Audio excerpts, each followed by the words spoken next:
श्री राम जय जय राम, श्री राम जय जय राम, श्री राम जय जय राम, श्री राम जय जय राम।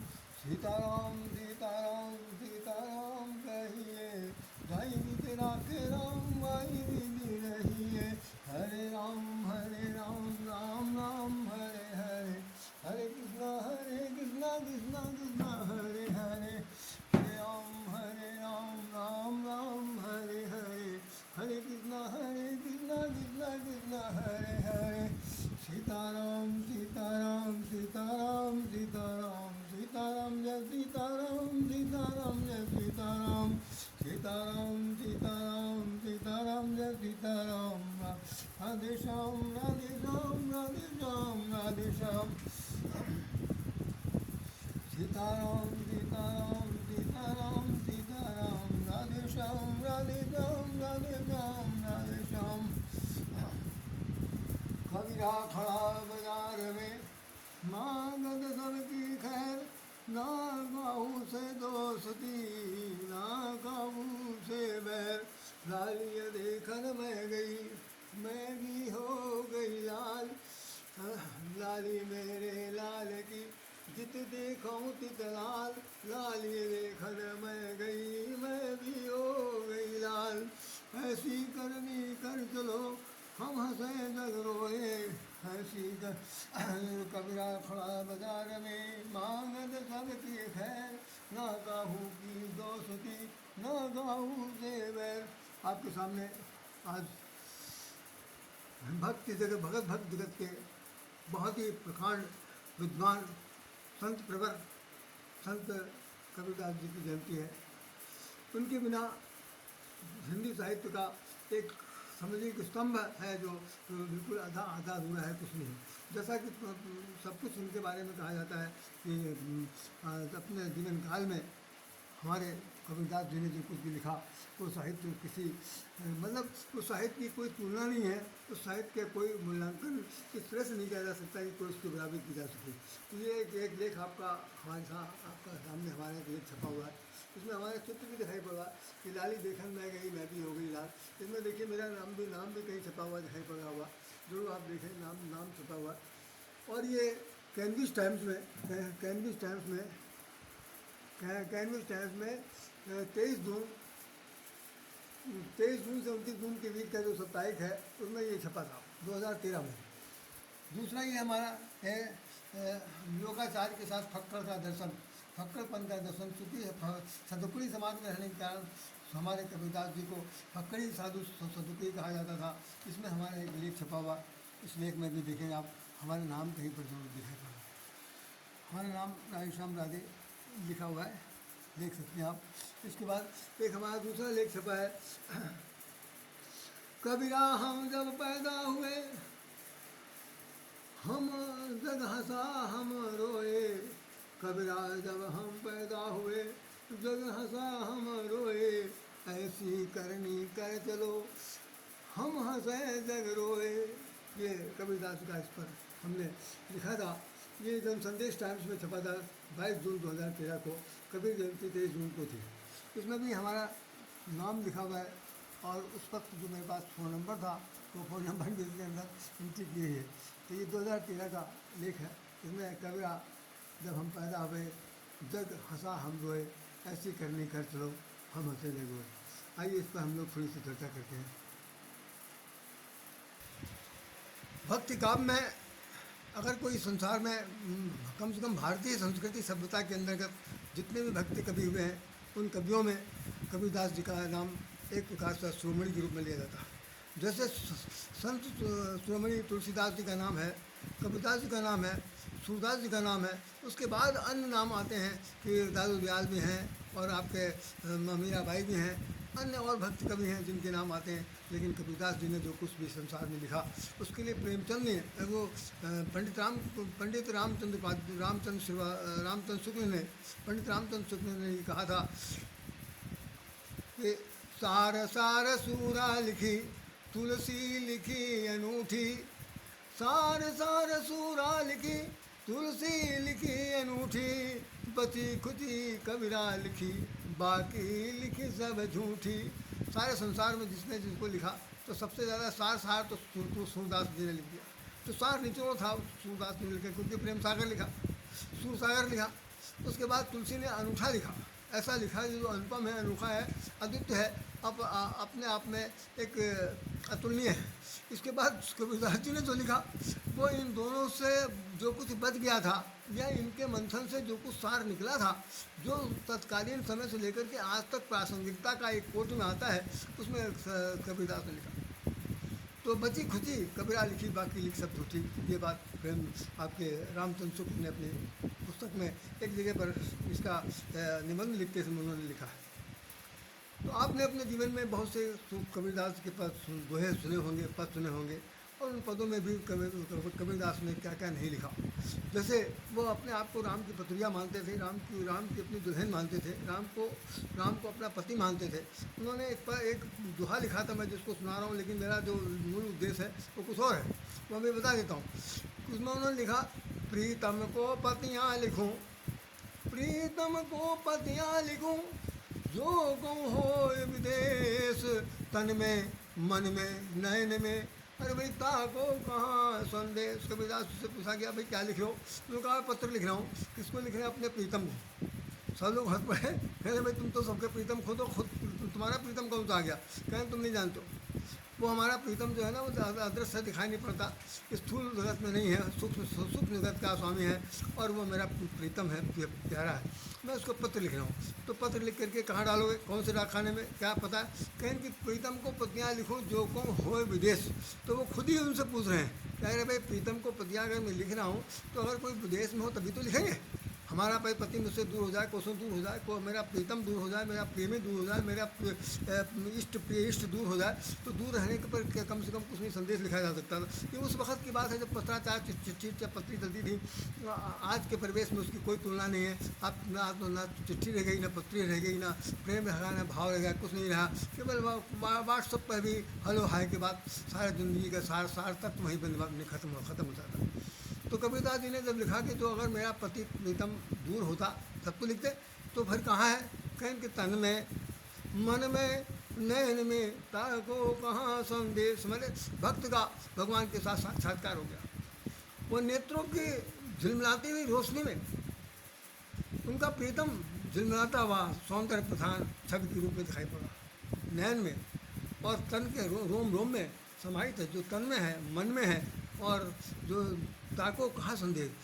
प्रीतम को पतियाँ लिखूँ, जो कहूँ हो संदेश, जो कहूँ हो संदेश, तन में मन में नयन में, जो तन में है भी है, मन में भी है, नेत्रों में है।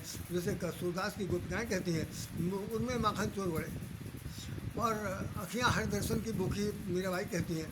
और उसके बाद वो भी कहते हैं कि भगवान श्री कृष्ण के संबंध में गोपिकाओं ने बहुत कुछ सुंदर वाक्य लिखा है, जिसमें मीराबाई का तो एक सेंटेंस बहुत सुंदर समझ में आता है कि भाई उन्होंने लिखा था कि मेरे नैनन में बसो, मेरे नैनन में नंदलाल।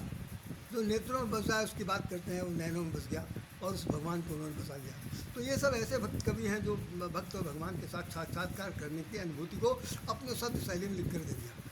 आज मैं आपको एक बात बताना चाहता हूँ जो बहुत सारबिंद है, और ज़्यादा समय नहीं लूँगा, बिल्कुल समय नहीं लूँगा, क्योंकि मैं एक दुख के साथ कहना चाहता हूँ कि हम जो 2 मिनट का, 3 मिनट का, 4 मिनट बनाते हैं, उसके लिए तो व्यूवर पढ़ने वाले लोगों की संख्या, सुनने वालों की संख्या जो है 300-400 पहुँच जाती है। और जहाँ 10 मिनट 15 मिनट का बना लिया तो वहाँ 1 2 3 4 बहुत अधिक 20-25 उनसे रिक्वेस्ट करना पड़ता। सुन लो, बड़ा अफसोस की बात है कि आप जरा ध्यान सुनिए। मैं जरा सा दूर हट कर 2 मिनट के लिए बात करना चाहता हूँ कि आज अगर बीज बोएंगे तो कल पेड़ नहीं खड़ा हो जाएगा, आज बीज बोएंगे तो कल आपको फल नहीं मिलेगा। फसल पर मिलेगी, चाहे होता नहीं कि समय पाए तरबर भरें केतिक सींचो नीर। आप चाहे कितना ही रोज़ पानी पर पानी डालते जाइए, उसके जल को खराब कर दीजिए, लेकिन कुछ नहीं होने वाला। होगा कब होगा? जब समय आएगा। समय पाए तरबर भरे केतिक सींचो नीर, तो उसमें चाहे कितना सींचे कुछ नहीं होने वाला। तो हम लोग जो लिखने वाले हैं, हम लोग जो कहने वाले हैं, हम लोग जो विचारक हैं ना, वो एक सिद्धांत दे रहे हैं, एक सूत्र दे रहे हैं, एक ज्ञान की बात कर रहे हैं। ज्ञान एक दिन में नहीं मिलता था। अगर आप कंप्यूटराइज राय से बात करते हैं, तुरंत बटन दबाया, आपको सामने कीबोर्ड से सब फाइल खुल गई। लेकिन आप ध्यान तो दीजिए, कंप्यूटर को बनाने में कितने साल लगे? कंप्यूटर युग कब आया? एक सिंपल सा उदाहरण मैंने दे दिया। तो हर चीज़ के साथ ज्ञान जुड़ा हुआ है, ज्ञान के साथ विज्ञान जुड़ा हुआ, विज्ञान के साथ प्रकांड महान विज्ञान जुड़ा हुआ। तो उन सब उसी प्रकार से हम लोग भी जो बात कर रहे हैं वो भक्ति नहीं है, बल्कि उसकी ज्ञान की गम्यता को जो समझ सका वही वास्तव में इस जगत का असली समझदार है। बाकी तो भैया समझदार सब हैं, किसको कहें कि भैया तुम समझदार नहीं हो। तो हमको बहुत दुख होता है कि जब मैं इतना कहने सुने व्यक्ति, भले ही आप लोग हमारी बात को सुनिए न समझिए, लेकिन मैं जानता हूँ, मुझे पूर्ण विश्वास है कि एक ज़माना ऐसा, एक समय ऐसा आएगा हमारे न रहने के बाद मेरे कहे हुए वीडियो का मूल्यांकन होगा, निश्चित होगा और निश्चित होगा। क्योंकि उस वक्त ज़्यादा ढूंढने वालों को होगी कि भाई वो क्या चीज़ लिखा हुआ था, जरा हमें ढूंढना जाए, तब आप देखेंगे। अभी तो इतनी जल्दीबाजी है कि फूक गया लो भाई पेड़ हुआ है, फूक गया लो जादू मंत्र हो गया। अरे ऐसे कहीं बात होता?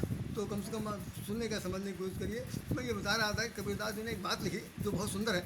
वो कहते हैं मुखड़ा क्या देखा दर्पण में, बस इसी लाइन को बोलूँगा मैं, ज़्यादा नहीं, बिल्कुल इसी पे ख़त्म कर देंगे बात। मुखड़ा क्या देखा दर्पण में मुखड़ा, बिल्कुल निर्गुण ब्रह्म है, निर्गुण ब्रह्म पर आधारित है।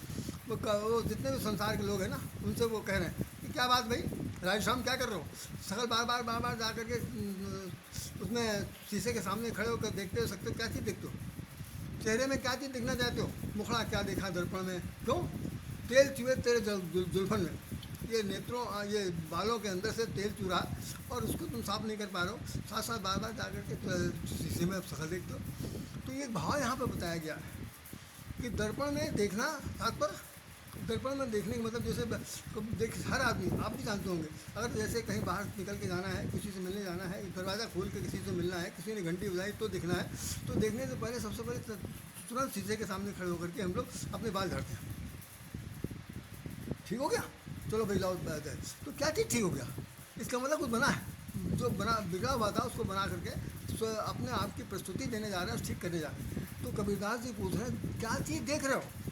तेल चूहे तेरे जुल्फों से, इन जुल्फों से जो तेल चूड़ा, तेल को अध्यात्म की भाषा में तमोगुण कहते हैं, कि तुम्हारे दिमाग में जो तमोगुण भरा हुआ है, जो तामसिक प्रवृत्ति बनी है, जो पास्विक प्रवृत्ति बनी है, जो दुष्टता प्रधान बना हुआ, उसको तुम छिपा करके केवल रंग में लिपा पोती करके हर समय मेकअप करके दूसरे के सामने तुम सफ़ेद पोत भाई रहने घूम रहे हो। क्या देख रहे हो? क्या देखा दर्पण में? तुमने अभी तक क्या देखा? सिर्फ वही ना, कहीं मान लो थोड़ी देर के लिए हम जैसे जवान थे, कभी थे, अब बूढ़े हो गए, तो अब क्या करें? तो बुढ़ापे कोई काट फेंक तो देंगे। जब चेहरा सामने उसके दर्पण के सामने जाएगा तो मुझे वही दिखाएगा जो मैं हूँ। तो हमारे इस चेहरे के बदलाव में कोई अंतर नहीं आने वाला। वो बिल्कुल सच्ची बात बोलने वाला व्यक्ति है। ऐसा व्यक्ति है ना जो किसी का दुश्मन है, न किसी का मित्र है। तुम जो हो, जैसे हो, काले हो, खुदरे हो, नीचे अच्छे हो, सुंदर हो, रूप है, कुरूप हो, कुछ भी हो, हमसे क्या मतलब जी, हम तुमको वैसे दिखाएंगे। तो कबीरदास जी पूछना चाहते हैं कि दर्पण में बार बार क्या चीज़ देखो? दर्पण में देखना बंद करो, अपने अंदर झाँक कर देखो कि वास्तव में तुम क्या हो। शकल में तभी सुंदरता आएगी, शकल में तभी वो कहना चाहिए अध्यात्म गुण की प्रवृत्ति होगी। शकल में तभी क्या कहना चाहिए कि ईश्वरी आभा, जिसे ओरा कहते हैं, ईश्वरी आभा तभी झलकेगी चेहरे पर, वो दमदमाता हुआ तभी दिखाई पड़ेगा जब ये जो तामसी मस्तिष्क में चू रहा, टपक रहा, व्यवहार से, विचार से, शब्द से, बोल, मन से, कर्म से, वचन से, उसको छूने वाले को उसको हटाइए, मन को स्वच्छ निर्मल बनाइए। जब मन निर्मल हो जाएगा तो कबीरा माने निर्मल भया, कबीरा माने निर्मल भया, जैसे गंगा नीर, आगे आगे आगे पाछे पाछे हर चले, कहत कबीर कबीर। कबीर जी भागे चले जा रहे हैं और उनके पीछे भगवान जो है श्री हरि। अरे सुनो भाई कबीर, सुनो भाई कबीर, तुम्हारा जो मन है वो गंगा के समान कैसे पवित्र हो गया? कबीर सुन ही नहीं रहे, और मेरे आप पीछे पीछे। मतलब इतनी तरक्की हो गई, इतना उन्नत हो गए, इतना उन्नतशील हो गए, इतनी उनकी भौतिक स्तर इतना आसमान को छूने वाला हो गया कि भगवान के साथ साक्षात्कार हो चुका है। आज भगवान जो है अपने को हारा हुआ समझ रहा, भक्त से भगवान हार गया और पूछ रहा कि कबीरा मन निर्मल भया, जैसे गंगा नीर, जैसे गंगा नीर, पाछे पाछे हरि चले, कहत कबीर कबीर कबीर कबीर। हे कबीर, हे भैया कबीर, तो हमको बता दो अपनी बात कि कैसे तुम्हारा मन निर्मल हुआ? कबीरदास जी नहीं था। कबीरदास जी वही बात इसमें बता रहे हैं हम लोगों को कि आप अपना मन को स्वच्छ कीजिए, निर्मल कीजिए, अत्यंत गंगा के समान पवित्र कीजिए। अब गंगा के समान पवित्र तो कोई नहीं कर पाएगा, क्योंकि वहाँ नहाने वाली बात होती, शारीरिक शुद्धता हो जाती है, लेकिन मन की शुद्धता बिल्कुल नहीं होती। अभी कुंभ का मेला बड़ा अच्छा बताते हैं कि 65 करोड़ लोगों ने वहाँ पर स्नान कर लिया, 65 करोड़ लोगों ने वहाँ पर पाप धो लिया या अपने शरीर धो लिया, कुछ भी कर लिया। सच्चाई ये है कि किसी के मन से कोई ऐसी चीज़ नहीं निकली होगी जो निकालने वहाँ गए थे।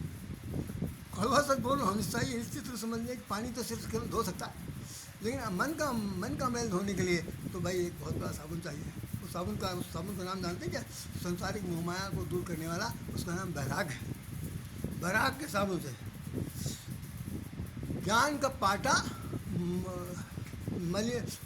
मलिमल माला, एक बार सुना, एक पद उन्होंने लिखा था, धोबिया मल मल धोइहा चुनरी मैली भई हमार, धोबिया मल मल धोइहा चुनरी मैली भई हमार, ज्ञान का पाटा मलिमल छाटा, धोबिया धोबिया मलिहा धोइहा चुनरी हमार। वो कह रहे हैं कि हे धोबी, यहाँ धोबी का जो तात्पर्य है वो गुरु से, गुरु जी से निवेदन किया जा रहा है कि अपने ज्ञान के पट्टा पर, जैसे धोबी जो है आधा पानी में डूब करके पाटा उसके पास होता है जिसको पटक के कपड़े को मारता है, धोता है, ठीक उसी प्रकार से वो कह रहे हैं कि अपने ज्ञान के माध्यम से हमारे ज्ञान को, हमारे अज्ञानता को दूर कर दीजिए, तभी वो साफ हो पाएगा। तो धोबिया मलमल धोइया चुनरी मैली भई हमार,